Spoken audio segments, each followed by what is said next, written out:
Guys, ini HP Asus loh. Ini Zenfone.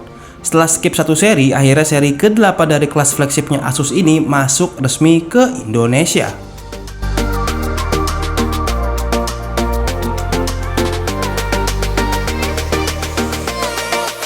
Oke, balik lagi di Gadgetainment sama gue Divi. Gimana kabar teman-teman semua hari ini? Semoga tetap sehat selalu. Tetap di rumah aja, walaupun di luar juga sekarang udah rame. Dan ngomong-ngomong masalah rame, Asus juga nih kayaknya lagi rame-ramenya karena akan melaunching atau merilis sebuah smartphone terbarunya mereka, smartphone flagshipnya mereka, Asus Zenfone 8. Dimana di luar tuh udah launching duluan, kalau nggak salah sekitar entah 6 bulan yang lalu mungkin, dengan dua varian, ada yang versi flip-nya juga. Tapi untuk kali ini yang dibawa masuk ke Indonesia oleh Asus adalah versi yang Zenfone 8 aja, yang ada di tangan gua ini. Kalau misalnya kalian ngeh nih, dari Zenfone 5, 6, dan 7, ukuran yang ditawarin termasuk yang punya form factor lumayan gede ya. Tapi di Zenfone 8 ini ukurannya ini menciut nih. Dimensi totalnya ini cuma 148 x 68,5 x 8,9 mm dengan bentang layar 5,9 inch aja. Bahkan nih kalau gua side by sidein sama iPhone 6-nya Icro dan satu pembanding lagi, ini ada handphone kompetitor sebut saja Legend Phone. Ini ukurannya ngejomplang banget, gede banget si Legend Phone dan si Asus ini 11-12 sama si iPhone 6. Sebenarnya tren smartphone compact begini tuh untuk yang baru-baru ini ya, bukan Asus yang mulai sih, karena tahun lalu tuh iPhone dengan line up 12 mini-nya, iPhone 12 mini itu ngerilis handphone yang compact juga, yang ukurannya kecil juga. Jadi bisa dibilang pelopornya dia. Dan sekarang Asus jadi mungkin yang kedua ngerilis handphone kecil tapi yang powerful selain iPhone ya. Gue nggak tahu apakah Asus punya pertimbangan sendiri ngerilis handphone ini sekarang dengan bentuk yang kayak gini. Apakah mereka punya survei sendiri dengan kepuasan atau target market mereka memang yang pengennya handphone flagship tapi yang form factornya kecil. Anyway, selain dimensinya yang kecil, kalau misalnya kita lihat ke bagian belakang, sektor kameranya ini juga cuma punya dua kamera aja nih. Gak ada yang salah sih, cuman penempatan ini kalau menurut gue rada terlalu ke bawah ya. Dan di luar itu untuk overall looks-nya ini selayaknya smartphone pada umumnya. Malahan masih ada jack audio 3,5 mm-nya. Flagship ada jack audio 3,5 mm-nya. Jujur li, kalau kata Acil tuh jujur li, megang handphone ini tuh dengan dimensi sekecil ini enak banget deh. Apa karena gue udah capek kali ya megang handphone gede-gede banget gitu. Jadi pas ketemu sama form factor sebegini, handphone yang layarnya kecil, ukurannya compact, ini jadi enak banget untuk dipegang. Dan satu lagi poin plus dari handphone ini, karena bentuknya kecil, jadi pas masuk dan ditaruh di saku celana ini nggak ganjel, nggak makan banyak tempat gitu. Dan pasti pakai duduk juga ini nggak bikin paha kita sakit kalau naruhnya di saku celana di bagian luar. Ingat, di bagian luar. Ini kelebihan HP ini kalau misalkan dibandingkan dengan handphone-handphone lain yang punya dimensi gede. Dan biarpun kecil, handphone ini ternyata nggak main-main kalau soal layar dan juga performa. Biar gimana pun ini flagship bos, pasti dikasih semua yang berbau-bau premium atau kelas atas ada di handphone ini. Coba tengok nih spesifikasi layar dulu ya. Layarnya ini udah pakai Super AMOLED dengan refresh rate layar 120 Hz. Udah support HDR10 Plus dan layarnya ini terang banget, sampai 1100 nit peak-nya. Ukuran layar 5,9 inch dengan screen to body ratio 82,9%, resolusinya 1080x2400 pixel, ini Full HD Plus ya. Rasionya juga 20:9 dan punya kerapatan pixel sampai 446 ppi. Untuk layar sendiri ini udah diproteksi oleh Corning Gorilla Glass Victus, lengkap dengan fitur Always On Display. Di atas kertas, layar kayak gini tuh udah bisa nampilin apapun konten yang mau kalian akses dengan warna yang kece.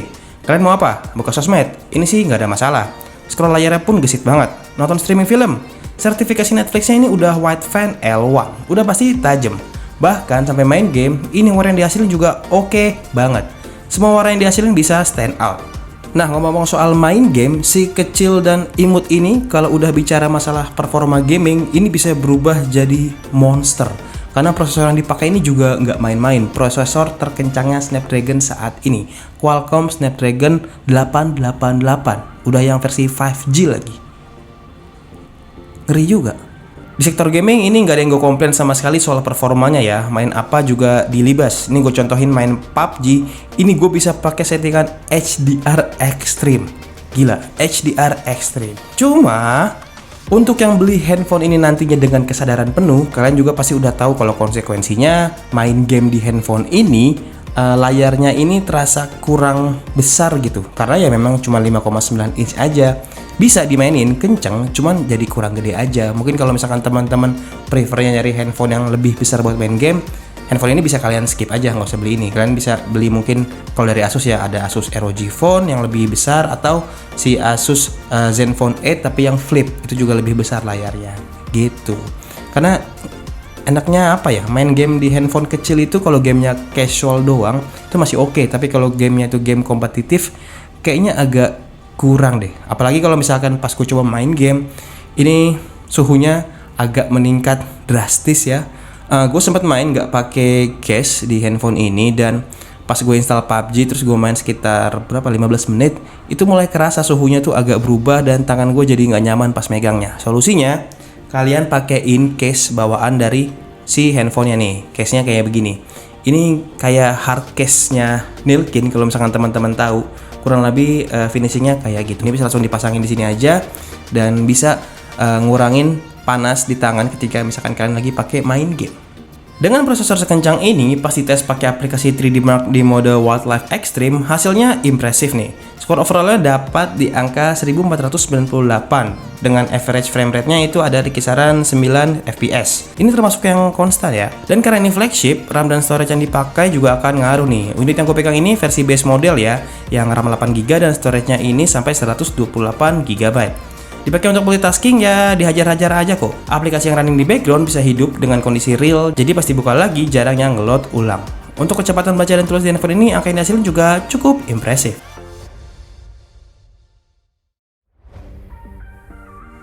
Dan mari kita pindah sedikit, kita singgung masalah UI-nya, karena si Asus Zenfone 8 ini punya UI sendiri namanya Zen UI 8. Ini tuh bentuknya atau tampilannya bener-bener mirip stok Android, nggak beda jauh sama Zen UI yang sebelumnya. Asus emang punya track record bagus ya soal UI, antar mukanya ini intuitif, bloatware-nya juga termasuk minim, layoutnya pun simple dan juga elegan. Entah ini sebuah langkah cerdas atau memang Asus juga nggak mau repot, jadi sekedar kayak copy paste stok Android ada di sini. Tapi ya stok Android banyak yang suka juga, jadi makanya gue bisa bilang ini entah cerdas, entah memang kayak cuman copy paste aja gitu.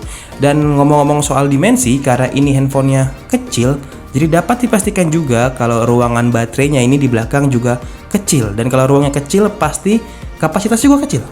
Kapasitas yang tersedia hanya 4000 mAh. Dengan kondisi layar dan prosesor sebuas ini emang jadi trade-off juga nih. Untuk pemakaian normal sih ini bisa dipakai dari pagi sampai ya maksimal banget abis maghrib lah. Lain cerita kalau misalkan dipakai untuk ngegame yang intensitasnya cukup sering. Umurnya bisa lebih pendek lagi. Untuk chargingnya, Asus ngebekalin handphone ini dengan charger 30 watt yang diklaim katanya dari 0 sampai 60% itu bisa dalam waktu 25 menit aja. Dan kalau misalkan mau sampai 100% itu kurang lebih 1,5 jam baru terisi penuh. Ya untuk ukuran baterai kecil gini dapat charger 30 watt oke lah. Dan yang gue tahu juga handphone ini ternyata tuh punya IP rating IPX68. Jadi udah kuat diajak basah-basahan, diajak nyelam, berenang di air renang ya, atau di kolam renang ya, jangan di air yang aneh-aneh lagi. Kemarin Acil sempat cerita tuh handphonenya nggak IP rating dicemburin ke kuah Indomie. Gue nggak tahu itu bisa tercover proteksinya atau enggak, jangan dicoba juga, walaupun mungkin dia nggak tahu bisa apa enggak sih. Dan sampailah kita ke sektor terakhir di pembahasan handphone ini, yaitu adalah kameranya. Kameranya ini imut dan mungil bentuknya. Kalau misalkan dilihat kayak gini, ini kayak Wall-E loh, kayak robot gitu. Ada mata, terus flashnya di tengah jadi kayak hidungnya gitu. Cuman 2 kameranya, 3 sama yang ada di depan. Untuk kameranya, resolusi kedua lensanya ini juga termasuk oke untuk kelas flagship. Walau bukan yang terbaik ya, main kameranya punya resolusi 64 megapiksel f1.8 lengkap dengan PDAF dan juga OIS. Lalu lensa ultrawide ini punya resolusi 12 megapiksel f2.2 dengan dual PDAF. Sedangkan untuk kamera selfie-nya, resolusi yang dipakai ini 12 megapiksel f2.5 dengan dual pixel PDAF juga. Untuk hasil fotonya termasuk netral ya, warna yang dihasilin akurat, detail kameranya ini masih dapet, dan fitur-fitur pendukung lainnya kayak foto portrait juga oke.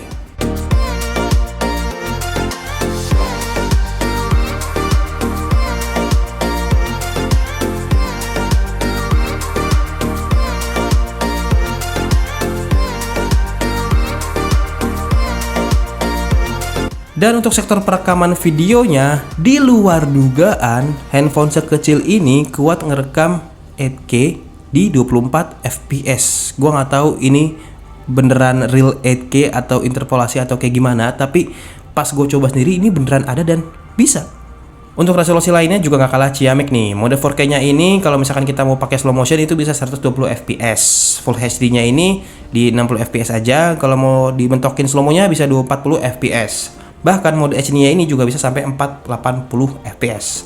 Plus udah support HDR juga. Dan pas gue tes sendiri, ini memang cukup impresif sih. Oke loh.